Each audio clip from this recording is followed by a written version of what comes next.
Bienvenue à ce flash d'information sur M24 Télévision. L'opposition malienne a organisé ce samedi 21 mai une grande marche pour dénoncer la mauvaise gouvernance, notamment la corruption et la cherté de la vie à Bamako. Plusieurs partis politiques, en l'occurrence l'URD, le Parina, les Phares, pour ne citer que ceux-là, ont participé à cette marche de dénonciation qui a mobilisé une immense foule ce matin. Reportage de Abdul Karim Sako. Organisée par les partis de l'opposition, la marche pour le Mali a drainé des dizaines de milliers de personnes ce matin dans la capitale malienne. Les marcheurs sont partis de la Bourse du Travail jusqu'au pied du monument de l'indépendance, scandant à l'endroit de l'état de virulence slogan comme non à la mauvaise gouvernance, non à l'ingérence de la famille dans les affaires de l'État ou encore oui au retour du président Amadou Toumani Touré ATT.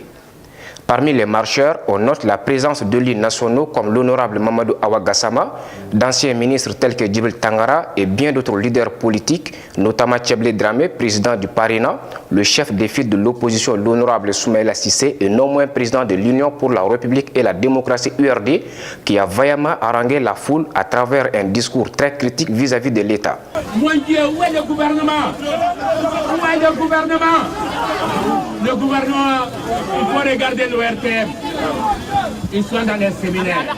Selon les organisateurs de cette marche, il s'agit d'interpeller les autres autorités du pays pour, je cite, leur incompétence à gérer le pays.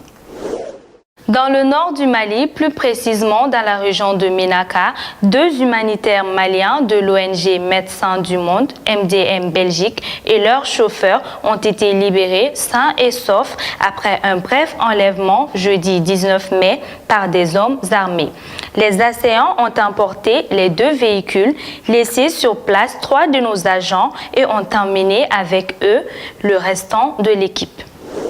L'hôtel Olympe de Bamako a abrité vendredi 20 mai un atelier organisé par l'Agence malienne pour le développement de l'énergie domestique et l'électrification rurale AMADER et la Banque mondiale, dont l'objectif était de discuter du programme de développement pour un mécanisme propre MDP d'électrification rurale au Mali. La page culture de ce Flash Info. Bamako se prépare à vibrer au rythme de la 2e édition de la semaine théâtrale Habib Dambélé dit Gimba National qui se tiendra du 23 au 29 mai prochain. À cet effet, une conférence de presse a été organisée jeudi 19 mai à l'espace Cora Film 6 à Mayambougou. Outre le parrain Habib Dambélé, plusieurs hommes de culture étaient présents, parmi lesquels le cinéaste malien Cheikh Oumar Sissoko, ancien ministre de la Culture. En République démocratique du Congo, l'avion de Moïse Katumbi a décollé vendredi 20 mai au soir en direction de l'Afrique du Sud où l'opposant doit recevoir des soins. Cette décision a été prise au lendemain de l'inculpation du candidat à la présidentielle pour atteinte à la sûreté intérieure et extérieure de l'État.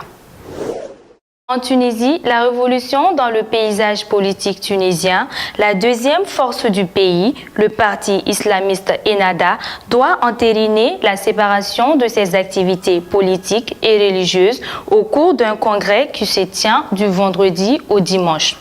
Ennahda demeure toutefois l'une des principales forces politiques de la Tunisie. Au Gabon, l'opposant Jean Ping, candidat à l'élection présidentielle d'août prochain, a finalement décidé de reprendre au pouvoir qui l'accuse d'avoir traité les Gabonais de cafards à éliminer et de vouloir préparer la guerre au Gabon. C'est un sacré montage, a dénoncé Jean Ping lors d'une conférence de presse. Jean Ping accuse à son tour Ali Bongo de préparer la guerre au Gabon au cas où il ne serait pas réélu. C'est tout pour cette page africaine. Merci à vous de l'avoir suivi et à très bientôt sur M24 Télévision.